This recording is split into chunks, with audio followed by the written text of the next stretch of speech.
अस्सलामुअलैकुम everyone, welcome back to Bushra Khan vlogs. I hope so you all are doing good and अल्हम्दुलिल्लाह हम सब भी एकदम से ठीक है।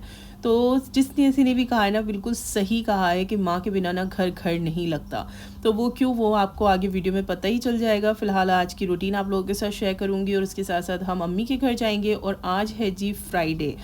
तो यहाँ पर मैंने ब्लॉग जो है ना वो बिल्कुल सुबह से ही स्टार्ट कर दिया था, अर्ली मॉर्निंग। और उसके साथ साथ मैंने कहा चलो आज आप लोगों के साथ ना सुबह से लेकर रात तक की पूरी रूटीन शेयर करूँगी। तो यहाँ पर मैं सबसे पहले ना मॉर्निंग ड्रिंक ले रही थी और थोड़ा बहुत सोचती हूँ कि अपने दिन को स्टार्ट कैसे करना है, कौन सा काम पहले करना है, कौन सा बाद में करना है। हर चीज़ का मैं यही टाइम होता है बिल्कुल जो मैं सोचती हूँ सारी चीज़ें।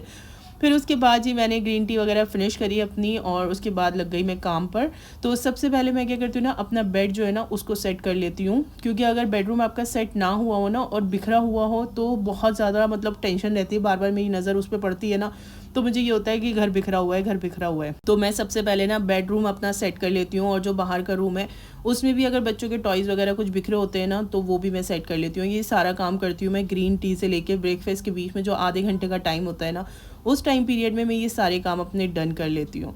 तो बस यहाँ देखिए हमारा बेडरूम जो है वो सेट हो चुका है। Few moments later. बस फिर उसके बाद ना मैं आ गई थी किचन में 10 मिनट का रेस्ट लेकर। फिर मैं किचन में आ जाती हूँ, ब्रेकफास्ट वगैरह बनाती हूँ। अच्छा, जब शादी का ऑफ होता है ना तो हम लोग थोड़ा लेट ही ब्रेकफास्ट करते हैं। मेरे ख्याल से यहाँ पे 11:30 या 12 बजने वाले थे। तो उस टाइम में हम लोग ब्रेकफास्ट कर रहे थे। तो मैंने कहा चलो बच्चे जब तक खेल रहे हैं ना मैं चाय रख देती हूँ। और फराज को मैंने बोल दिया था कि अंडे लेकर आ जाओ, आज अंडे हमारे यहाँ ख़त्म हुए थे बिल्कुल ही। तो फराज अंडे लेने गए हुए थे। मीनवाइल मैंने सोचा जब तक चाय पक रही है ना तब तक मैं अपने फेस पर आइस मसाज कर लेती हूँ। क्योंकि आजकल ना मेरी आईज़ इतनी ज़्यादा स्वेल हो रखी हैं, आई डोंट नो उसका रीज़न क्या है। जबकि मैं रात में बिल्कुल भी राइस नहीं ले रही हूँ, राइस को अवॉइड कर रही हूँ। बट स्टिल जो आंखें हैं ना मेरी वो बहुत ज़्यादा सोच रही हैं। तो अगर आप लोगों को कुछ पता हो, कोई टिप्स पता हो तो प्लीज़ मुझे घरेलू कोई नुस्खे हों तो मेरे साथ ज़रूर शेयर करिएगा कमेंट में। तो मैं ज़रूर ट्राई करूँगी। अदरवाइज़ मुझे लग रहा है एक बार डॉक्टर से कंसल्ट करने की भी ज़रूरत है। एनीवेज़ बेडरूम में ना मैंने लाइट्स को चेंज कर दिया। पहले मैंने टीवी के पीछे लगा रखी थी, फिर मैंने नीचे कर दिया। इस तरह के चेंजेस ना मुझे कभी कभी अच्छे लगते हैं घर में, तो मैं ये करती रहती हूँ। तो फिलहाल इतनी देर में ना फराज लेकर आ गए थे अंडे, तो मैंने फटाफट से अंडे फ्राई करने स्टार्ट कर दिए। अच्छा, बच्चों के लिए तो मैं जो बच्चे रेगुलर अंडे खाते हैं ना मैं उसी तरह का फ्राई कर रही थी। अपने लिए मैं बनाऊंगी जी एक डिफरेंट स्टाइल की ब्रेकफास्ट रेसिपी। तो वो आप लोगों के साथ शेयर कर रही हूँ। आपको अच्छी लगे तो ज़रूर एक बार ट्राई करिएगा। तो यहाँ पे मैंने एक अंडा ले लिया, उसको स्प्रेड कर लिया है पैन पे। और फिर उसके ऊपर मैंने एक रात पहले की जो रोटी बनी हुई थी ना वो रख दी है मैंने। ब्रेड को मैं जितना हो सकता है ना अवॉइड करने की कोशिश करती हूँ। तो फिर उसके बाद मैंने ऑरिगेनो डाल दिया। ऑरिगेनो डाल दें आप, चाट मसाला डाल दें, रेड चिली फ्लेक्स डाल दें, जो भी स्पाइस आपको पसंद है वो ऐड कर दें, ठीक है। फिर इसके बाद मैंने इसमें चीज़ स्लाइस ऐड कर दिया है। आप मोज़रेला चीज़, श्रेडेड चीज़, जो भी आपको चीज़ पसंद हो ना आप वो इसमें डाल सकते हैं, ठीक है। दोनों साइड से अच्छे से सेक लें, इसको क्रिस्प कर ले बिल्कुल। और यहाँ पे देखें जी हमारा जो मज़ेदार सा ब्रेकफास्ट है ना ये बनके हो गया रेडी। मुझे लगा था शायद बच्चों को नहीं पसंद आएगा, बट हाफ़ सादिया ने खाया फिर हाफ़ मैंने खाया। तो हमारा ब्रेकफास्ट इस तरह से डन हो गया। तो फिर ब्रेकफास्ट के बाद ना मैं सादिया को लेके बैठ गई थी ट्यूशन के लिए। क्योंकि फिर अम्मी के घर दोपहर में जाना था ना, तो मैंने कहा सादिया से आप अपनी सारी प्रिपरेशन डन कर लो अपने टेस्ट वगैरह की, फिर उसके बाद हम अम्मी के घर चलेंगे। तो बच्चों को मैं अम्मी के घर भी 1-2 बार मैं बैग लेके गई हूँ, बट बिल्कुल भी नहीं पढ़ते सीरियसली। हम भी अपनी नानी के जाते थे ना तो शायद हम भी नहीं पढ़ते थे। ऐसा है या नहीं मुझे बताइएगा। 2 hours later. अच्छा, एक तो फ्राइडे हो ना तो फिर उसके ऊपर से आपको वीडियो बनानी हो तो बहुत सारा टाइम लग जाता है। मतलब मुझे लगता है कि और टाइम होता ना तो और कुछ हो जाता और अच्छे से काम हो जाता। लेकिन फ्राइडे को, स्पेशली फ्राइडे को जो टाइम गुजरता है ना वो इतनी स्पीड से गुजरता है, मैं आपको क्या ही एक्सप्लेन करूँ। तो फिलहाल यहाँ पर मैंने बच्चों को शावर वगैरह दिला दिया था, बच्चों को रेडी कर दिया था। क्योंकि बच्चे रेडी होके बेड पे बैठ जाए ना फिर वो कुछ भी करे, खेले, बेड पे बैठे कुछ भी करे, बस मुझे इतना सुकून होता है। बच्चे रेडी है ना मैं तो फटाफट से रेडी हो जाऊँगी, मुझे रेडी होने में ज़्यादा टाइम नहीं लगता। तो बाकी ये था कि मुझे हेड वॉश नहीं करना था, तो इस वजह से भी मैं थोड़े से रिलैक्स थी कि ठीक है मैं टाइम के साथ ही चल रही हूँ, मुझे हेड वॉश नहीं करना है। तो अब बस शावर लेना है और फिर उसके बाद ही मैं भी हो जाऊँगी रेडी। क्योंकि एक दिन पहले ही मैंने अपना हेड वॉश करा था। तो बस यहाँ पे मैं भी हो गई थी रेडी और मैंने बस अतर लगाया और थोड़ा सा हल्का फुल्का सा स्किन केयर करा। अपनी जो मल्टीविटामिन टैबलेट्स होती है ना वो खाई और फिर उसके बाद मैंने नमाज़ अदा करी। अच्छा, नमाज और कुरान शरीफ जब भी मैं पढ़ने बैठती हूँ ना तो माशाल्लाह माशाल्लाह मेरे बच्चे जो है ना सबसे पहले उसमें सुहान आते हैं नमाज़ पढ़ने के लिए और फिर सादिया सुहान को देख कर आती है। तो अल्लाह का शुक्र है कि दोनों बच्चों को नमाज की आदत है।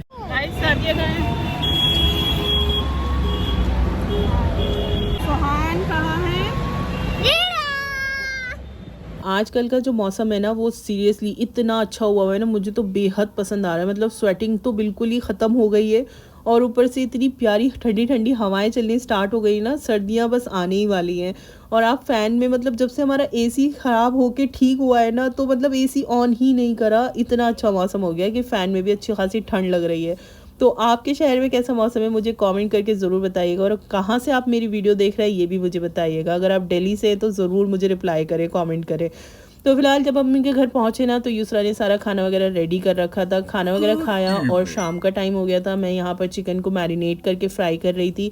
अच्छा, मैंने जो आपको स्टार्टिंग में बोला था ना कि माँ के बिना घर घर नहीं लगता है, तो जी जब मैं घर आई तो मैंने सबसे पहले ये बोला सबसे, यार घर कितना वीराना हो रहा है, मतलब अम्मी नहीं है बेड पर और कितनी वीरानी लग रही है घर में। तो बस ये इसी चीज़ की ना कमी बहुत महसूस हो रही थी। तो जिसने भी ये कहा है ना, बिल्कुल सही कहा है कि माँ बाप के बिना ना घर घर नहीं लगता है। तो आप ही अम्मी भी गई हुई थी, तो ऑब्वियसली घर में कोई इतना हैवी कुकिंग करने वाला था नहीं, और या तो आप ही को अच्छी कुकिंग आती है या फिर अम्मी बना लेती हैं। लेकिन इस वक्त तो कोई भी नहीं था और युसरा जो है वो हल्का फुल्का खाना बना लेती हैं। तो मैंने, बच्चे ने फ़ौरन डिमांड करी कि अब बुशरा आप ही आ रही है ना, तो आप चिकन मंगा के रखो, वो मैरिनेट करके ना फिर हमें चिकन फ्राई करके खिलाएंगी। तो मैंने भी यार अपनी थकान को एक तरफ करा, मैंने कहा नहीं, बच्चों के लिए मैं बनाती हूँ। बच्चे ना बहुत ज़्यादा अफसोस में थे यार कि मतलब घर में कोई भी नहीं है और हम छोटे छोटे बच्चे ही अकेले।